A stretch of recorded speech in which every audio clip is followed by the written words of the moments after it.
Lahore central jail में 23 मार्च 1931 की शुरुआत किसी और दिन की तरह ही हुई थी। फर्क सिर्फ इतना सा था कि सुबह सुबह जोर की आंधी आई थी। लेकिन जेल के कैदियों को थोड़ा अजीब सा लगा जब 4 बजे ही वार्डन चरत सिंह ने उनसे आकर कहा कि वो अपनी अपनी कोठरियों में चले जाएं। उन्होंने कारण नहीं बताया। उनके मुंह से सिर्फ ये निकला कि आदेश ऊपर से है। अभी कैदी सोच ही रहे थे कि माजरा क्या है। जेल का नाई बरकत हर कमरे के सामने से फुसफुसाते हुए गुजरा कि आज रात भगत सिंह, राजगुरु और सुखदेव को फांसी दी जाने वाली है।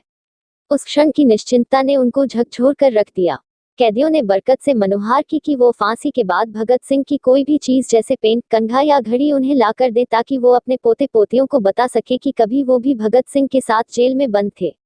26 अगस्त 1930 को अदालत ने भगत सिंह को भारतीय दंड संहिता की धारा 129, 302 तथा विस्फोटक पदार्थ अधिनियम की धारा 4 और 6F तथा आईपीसी की धारा 120 के अंतर्गत अपराधी सिद्ध किया। 7 अक्टूबर 1930 को अदालत के द्वारा 68 पृष्ठों का निर्णय दिया, जिसमें भगत सिंह, सुखदेव तथा राजगुरु को फांसी की सजा सुनाई गई। फांसी की सजा सुनाए जाने के साथ ही लाहौर में धारा 144 लगा दी गई। इसके बाद भगत सिंह की फांसी की माफी के लिए प्रिवी परिषद में अपील दायर की गई, परंतु यह अपील 10 जनवरी 1931 को रद्द कर दी गई।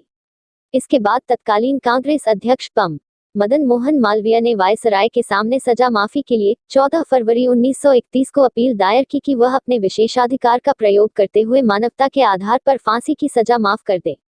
भगत सिंह की फांसी की सजा माफ करवाने हेतु महात्मा गांधी ने 17 फरवरी 1931 को वायसराय से बात की। फिर 18 फरवरी 1931 को आम जनता की ओर से भी वायसराय के सामने विभिन्न तर्कों के साथ सजा माफी के लिए अपील दायर की। यह सब कुछ भगत सिंह की इच्छा के खिलाफ हो रहा था, क्योंकि भगत सिंह नहीं चाहते थे कि उनकी सजा माफ की जाए। 23 मार्च 1931 को शाम में करीब 7:33 पर भगत सिंह तथा इनके दो साथियों सुखदेव व राजगुरु को फांसी दे दी गई। फांसी पर जाने से पहले वे लेनिन की जीवनी पढ़ रहे थे और जब उनसे उनकी आखिरी इच्छा पूछी गई तो उन्होंने कहा कि वह लेनिन की जीवनी पढ़ रहे थे और उन्हें वह पूरी करने का समय दिया जाए। कहा जाता है कि जेल के अधिकारियों ने जब उन्हें यह सूचना दी कि उनके फांसी का वक्त आ गया है तो उन्होंने कहा था, ठहरिए, पहले एक क्रांतिकारी दूसरे से मिल तो ले। फिर 1 मिनट बाद किताब छत की ओर उछाल कर बोले, ठीक है अब चलो। फांसी पर जाते समय वे तीनों मस्ती से गा रहे थे, मेरा रंग दे बसंती चोला, मेरा रंग दे, मेरा रंग दे बसंती चोला, माय रंग दे बसंती चोला। फांसी के बाद कहीं कोई आंदोलन न भड़क जाए, इसके डर से अंग्रेजों ने पहले इनके मृत शरीर के टुकड़े किए, फिर इसे बोरियों में भरकर फिरोजपुर की ओर ले गए, जहां घी के बदले मिट्टी का तेल डालकर ही इनको जलाया जाने लगा। गांव के लोगों ने आग जलती देखी तो करीब आए। इससे डरकर अंग्रेजों ने इनकी लाश के अधजले टुकड़ों को सतलुज नदी में फेंका और भाग गए।